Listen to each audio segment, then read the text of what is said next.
Assalamualaikum. Welcome to my channel Programming Made Easy in Java. My name is Muzaffar Iqbal.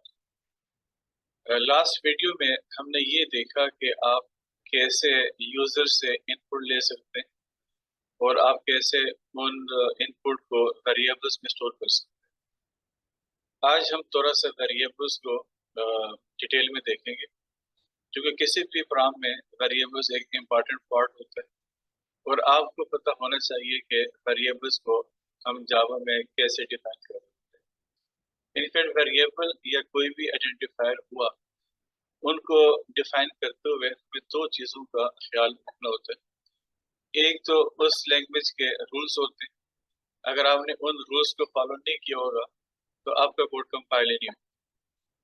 Secondly conventions होती है, आप जिस language में काम कर रहे होते हैं उस लैंग्वेज में हर लैंग्वेज की अपनी कन्वेंशंस होती है, जो कि एक स्टैंडर्ड ऑफ राइटिंग कोड होता है।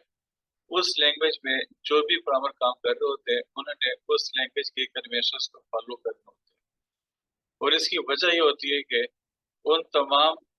जब वो तमाम लोग एक ही तरह के कन्वेंशंस को फॉलो कर रहे होते हैं तो वो एक दूसरे के कोड को इजीली अंडरस्टैंड कर रहे होते हैं।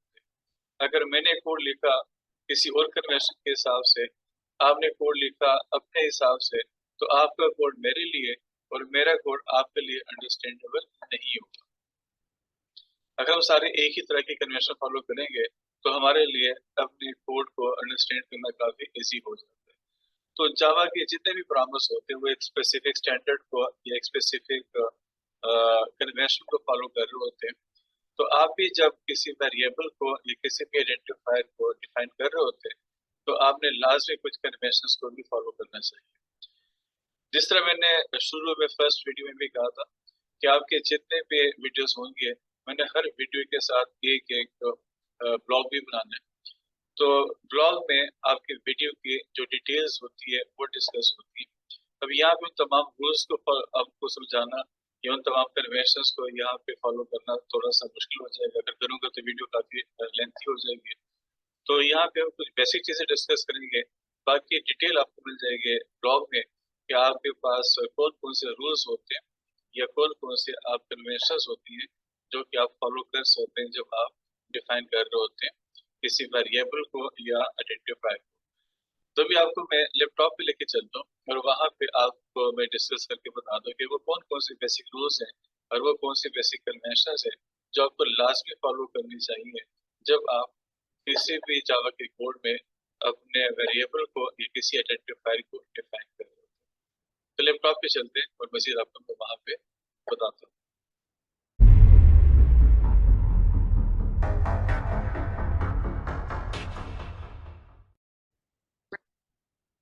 तो वेरिएबल्स क्या होते हैं?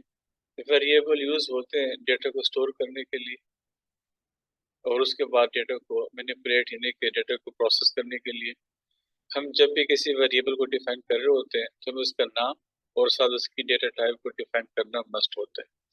इससे पहले बात है, कुछ लैंग्वेजेस में डेटा टाइप डिफाइन करना मस्ट नहीं होता, लेकिन जावा में आप जब किसी वेरिएबल को डिफाइन करते हैं तो उसके नाम के साथ उसकी जो डेटा टाइप होती है आपको वो भी साथ देना पड़ता है। फिर आप जब किसी वेरिएबल के नेम को डिफाइन कर रहे होते हैं तो जो नेम होगा इट शुड बी मीनिंगफुल। मतलब सपोज एक ऐसे वेरिएबल कि जिसमें आप स्टोर करना चाहते हैं किसी स्टूडेंट के मार्क्स को, तो जो वेरिएबल का नेम होगा it should be something like marks. Aldous कि आप ABC के नाम से भी डिफाइन कर सकते हैं वेरिएबल को, लेकिन ABC के नाम से अगर आपने डिफाइन किया होगा वेरिएबल को तो किसी को ये आइडिया नहीं होगा कि वो जो वेरिएबल है वो क्या चीज़ स्टोर कर रहा है। अगर आपने उसका नाम रखा होगा मार्क्स तो इसका मतलब ये होगा कि उसके नाम से में आइडिया हो जाएगा कि इस वेरिएबल में हमने मार्क्स को स्टोर करना है। या लेट्स से कि आपके पास एक वेरिएबल है, उसमें आप स्टोर करना चाह रहे हैं स्टूडेंट के CGPA को। अगर आपने उसका नाम CGPA रखा होगा तो हर किसी को जो भी इस कोड को पढ़ेगा उसको आइडिया हो जाएगा कि इस वेरिएबल में क्या चीज़ स्टोर हो रही होगी या क्या चीज़ स्टोर हो चुकी होगी। अगर आपने CGPA की जगह वहाँ पे XYZ का नाम रखा होगा इस वेरिएबल का, तो नोबडी नोज के XYZ का जो वेरिएबल होगा ये क्या करेगा, ये किस काम के लिए यूज हो रहा है। तो मतलब जब भी आप नाम रखेंगे किसी वेरिएबल का it should be descriptive and it should be meaningful. मतलब उसके नाम से भी आइडिया हो जाना चाहिए कि वो वेरिएबल किस काम के लिए यूज किया जा रहा है। इसके अलावा हमने कुछ रूल्स को फॉलो करना होते हैं, और जो मेन रूल है वो ये है कि आप किसी भी कीवर्ड को as a variable name use नहीं कर सकते। कीवर्ड्स क्या होते हैं? ये वो वर्ड्स होते हैं जिसके बारे में एक कंपाइलर को ऑलरेडी आइडिया होते हैं कि उसने उस कीवर्ड का क्या करना होता है। फॉर एग्जांपल, हमारे पास एक कीवर्ड है इफ। अब इफ के बारे में जावा के कंपाइलर को पता है कि इफ का क्या मतलब है, उसने इफ से क्या प्रोसेस करना है। तो अगर आपने इफ को यूज किया एज ए वेरिएबल, तो ये आपको कंपाइलेशन एरर दे देगा, कोड कंपाइल नहीं करेगा। तो वेरिएबल का जो नेम होगा, इसमें आप कभी भी जो कीवर्ड्स है वो यूज नहीं कर सकते। अंडरस्कोर के अलावा हमारे पास जो बाकी स्पेशल कैरेक्टर्स हैं, लाइक डॉलर साइन हो गया, हमारे पास लेस देन साइन हो गया, ग्रेटर देन साइन हो गया, या जो भी हमारे पास स्पेशल कैरेक्टर्स होते हैं एक्सेप्ट अंडरस्कोर के, अगर आप वो यूज करेंगे किसी भी वेरिएबल नेम के अंदर, तो ये आपको रूल्स अलाउ नहीं करते। आप इन चीज़ों को वेरिएबल के नेम में यूज नहीं कर सकते। नॉर्मली हमारे पास जो वेरिएबल के नेम्स होते हैं उसमें अल्फाबेटिक कैरेक्टर्स आते हैं, या और साथ न्यूमेरिक कैरेक्टर्स आते हैं। सम टाइम न्यूमेरिक कैरेक्टर्स भी नहीं होते, आपके अल्फाबेटिक कैरेक्टर्स से ही हमारे पास वेरिएबल का नेम डिफाइन हो जाते हैं। लेकिन some time if you need, तो आप जैसे मास 1, मास 2, मास 3, तो इस तरीके से अगर आप चाहें तो आप वेरिएबल्स को डिफाइन कर सकते हैं इंक्लूडिंग न्यूमेरिक कैरेक्टर्स। इसके अलावा जो हमारे पास कन्वेंशन होती है वो केबल कन्वेंशन फॉलो की जाती है वेरिएबल को डिफाइन करने के लिए।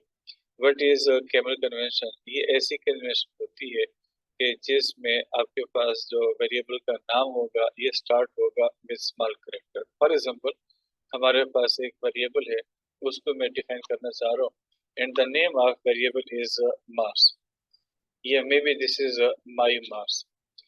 तो अगर आप कन्वेंशन को फॉलो करेंगे फॉर डिफाइनिंग वेरिएबल, तो हमारे पास ये केबल कन्वेंशन होती है। और केबल कन्वेंशन के अंदर हमारे पास जो अगर वो एक ही वर्ड होगा तो पूरा स्मॉल में लिखा जाएगा। अगर वो मल्टीपल वर्ड्स हैं तो आपके पास जो फर्स्ट वर्ड होगा वो स्मॉल में लिखा जाता है, और जो सेकंड वर्ड या बाकी जितने वर्ड्स होंगे तो वो आपके स्टार्ट होंगे कैपिटल लेटर से। फॉर एग्जांपल, आपने लिखा कि माई मैट्रिक मार्क्स, तो यू कैन सी के अब स्टार्ट आपका स्मॉल से हो रहा है, उसके बाद जितने भी वर्ड्स आपके आ रहे हैं, आपके हर वर्ड का जो पहले करेक्टर है वो कैपिटल आ रहा है। तो जावा में ये कन्वेंशन फॉलो की जाती है वेरिएबल्स को डिफाइन करने के लिए कि आप अगर एक ही वर्ड होगा तो स्मॉल करेक्टर से शुरू करेंगे, अगर उसमें मल्टीपल वर्ड्स होंगे तो पहले को छोड़ के बाकी जितने भी वर्ड्स आपके आएंगे वो सारे के सारे आपके स्मॉल आपके कैपिटल करेक्टर से शुरू होते हैं। सपोज आप मार्क्स के नाम से किसी वेरिएबल को डिफाइन करना चाह रहे हैं, तो आपको ये भी बताना पड़ता है कि ये जो वेरिएबल होगा ये किस तरह की डेटा टाइप को स्टोर करने के लिए आप डिफाइन कर रहे हैं। हमारे पास डिफरेंट तरह की टाइप्स अवेलेबल हैं जावा में। पूरी लिस्ट आपको मिल जाएगी ब्लॉग में, लेकिन उनमें से एक दो हम डिस्कस कर लेते हैं। लेट्स से कि मैं इस वेरिएबल में स्टोर करना चाह रहा हूँ न्यूमेरिक वैल्यूज को। तो न्यूमेरिक वैल्यूज को स्टोर करने के लिए आप जिस वेरिएबल को डिफाइन करेंगे, इसको स्टार्ट हम करते हैं इंट से। तो इंट इज अ कीवर्ड जो जावा को ये बता रहे हैं कि इसके बाद आपके पास जो वेरिएबल होगा इसमें इंटीजर वेरिएबल स्टोर किया जाएगा। अगर हमारे पास एक ऐसे वेरिएबल है, फिर यहाँ पे सेमी कॉलन भी हम डाल रहे होते हैं।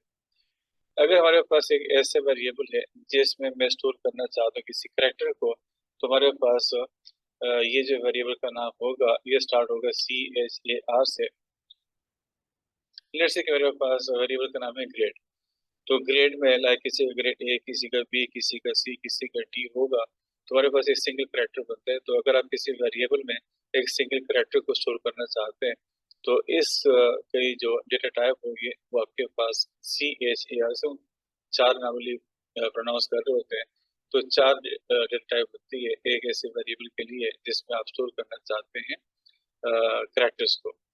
एक ऐसा वेरिएबल है कि जिसमें मैं स्टोर करना चाहता हूँ न्यूमेरिक वैल्यू को, लेकिन उसमें फ्लोटिंग पॉइंट वैल्यू है, उसमें डॉट भी आ रहा है। तो अगर आप किसी ऐसे वेरिएबल को डिफाइन करना चाह रहे हैं, तो हम जावा में ऐसा करने के लिए फ्लोट, सपोज आपका CGPA है, इसको यूज किया जा सकता है। तो ये एक ऐसा आपने डिफाइन किया वेरिएबल कि जिसके अंदर आप डॉट, यानी कि सपोज किसी का 3.4 CGPA है, तो उस तरह की वैल्यू इसमें स्टोर की जा सकती है। लेकिन मेक इट क्लियर कि हम जावा में जो फ्लोट की डेटा टाइप है, ये कोई बहुत ज़्यादा यूज़ नहीं कर रहे होते। इसके अपने कुछ इश्यूज हैं जो अगर आप आगे किसी और वीडियो में डिस्कस करेंगे। अगर आपने किसी वेरिएबल में स्टोर करना है डबल टाइप डेटा को, तो हम यहाँ पे प्रेफर कर रहे होते हैं एक और टाइप को जिसपे हम यहाँ पे डबल कह रहे होते हैं, तो डबल CGPA। इसका भी मतलब वही होगा कि हमारे पास ये जो वेरिएबल डिफाइन किया जा रहा है, इसमें जो डेटा स्टोर होगा वो आपके पास फ्लोटिंग पॉइंट होगा, लाइक 3.14 किसी का CGPA बनता है। तो इसको स्टोर करने के लिए आप इस तरह के वेरिएबल को स्टोर कर डिफाइन कर सकते हैं। फिर लेट्स से कि आपके पास एक ऐसे वेरिएबल चाहिए जिसमें आप स्टोर करना चाह रहे हैं किसी यूजर के नेम को, लाइक स्टूडेंट का नाम, उसका फादर नेम, उसका एड्रेस, उसका डोमिसाइल, इस तरह का डेटा अगर आप स्टोर करना चाहते हैं, तो इसको स्टोर करने के लिए हमारे पास जो डेटा टाइप यूज होती है वो नॉर्मली स्ट्रिंग होती है। तो string is data type.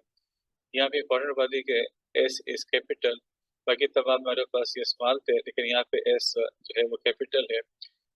Java is case sensitive language, जिसमें आपको ये स्मॉल और कैपिटल का ख्याल करना पड़ता है। जो चीज़ स्मॉल में लिखी जाएगी तो वो स्मॉल में ही आपको लिखनी पड़ेगी, जो चीज़ कैपिटल में होगी तो वो कैपिटल में आपको लिखनी पड़ती है।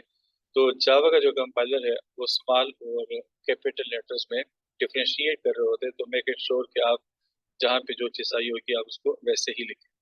तो स्ट्रिंग एड्रेस, आपने एड्रेस के नाम से डिफाइन किया एक वेरिएबल को। ये कैसे वेरिएबल होगा कि जिसमें आप किसी स्ट्रिंग वैल्यू को, लाइक आपने लिखा कि हाउस नंबर 101,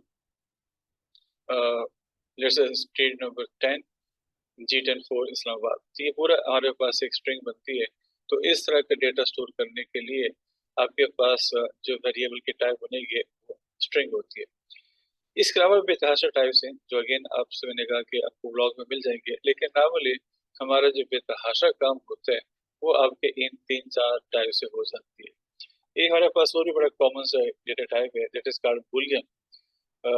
और ये हमारे पास एक ऐसी टाइप होती है कि इस तरह के वेरिएबल में आप जो डेटा स्टोर करेंगे या तो वो ट्रू होगी या वो फॉल्स होगी।